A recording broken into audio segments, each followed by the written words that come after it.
I'm Kyle McSlarrow, President and CEO of the National Cable and Telecommunications Association.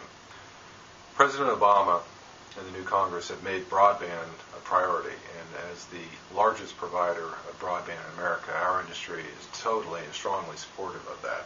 Right now, Washington is totally focused on something called the Stimulus Package, which is a gargantuan bill with many different aspects.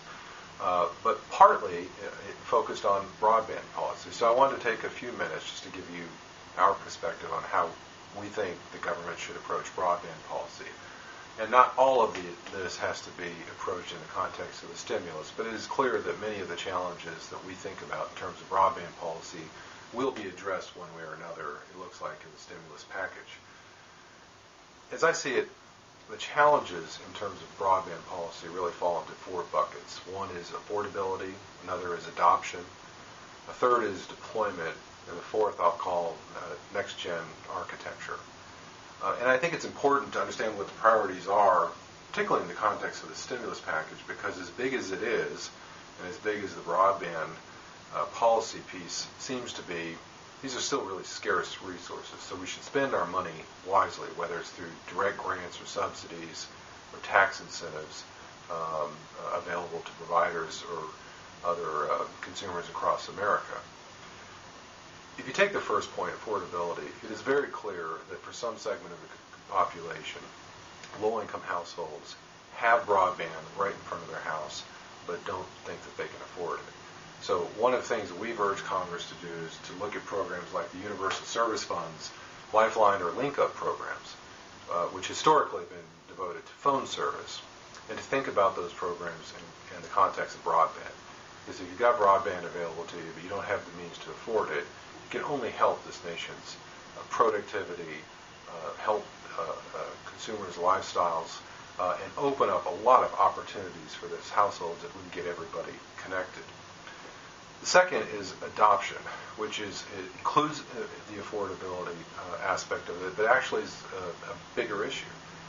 Because again, even for those areas of the population that have broadband available to them, it's interesting to note that survey data is pretty consistent that somewhere around 20% of American households don't even have a computer in the house. So whether or not they have broadband at the curb is kind of irrelevant. So again, if you want to move the needle in terms of adoption, the government can actually have a huge impact for a relatively small number. It's still probably billions of dollars ultimately, but compared to the rest of the package, you could really move the needle by directly subsidizing the acquisition of netbooks or other devices to ensure internet connectivity. The third issue is deployment. And here I think there is some confusion because some segment of the population, 8 to 10% or so, lives in an area that's truly unserved. There isn't a broadband provider in front of them. And I should note the cable industry provides broadband, makes it available to 92% of American households. They don't all take it. I wish they did. But it's there. It's in front of their house. So there is some percentage, part of the population, that hasn't received the benefits of broadband deployment. So how do you get broadband there? Clearly, some provider or multiple providers have made the decision that those areas are non-economic. Whether they're right or wrong, they're not providing that service there. So that's in a totally appropriate place for the government, whether it's in partnership with providers and whatever the means, to incent providers to build out in those areas. And if you're talking about scarce resources, it strikes us that ought to be the priority. And it's probable that most of the monies that people are talking about in the context of the broadband package, the stimulus package, would be needed just to solve that problem.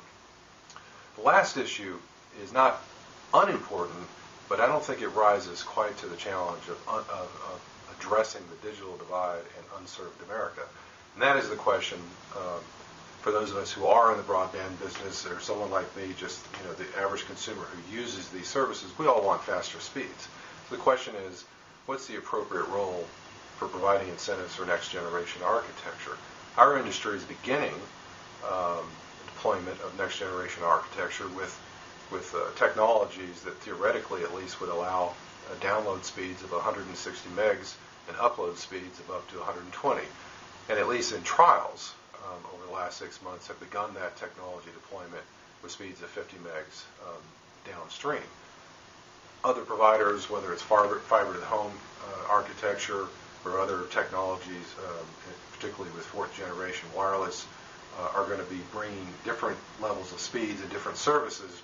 There are lots of plans, but most of them are probably 3 to 5 years off. So one question is, how appropriate is it to incent the acceleration of those? I think it's important for the government to play a role in that, and we have encouraged stretch goals so that if you're going to provide incentives, that it be for something meaningful and attainable, and people have different numbers. We've said this should be something like 50 megs downstream, but the point is, let's solve the achievable problems first.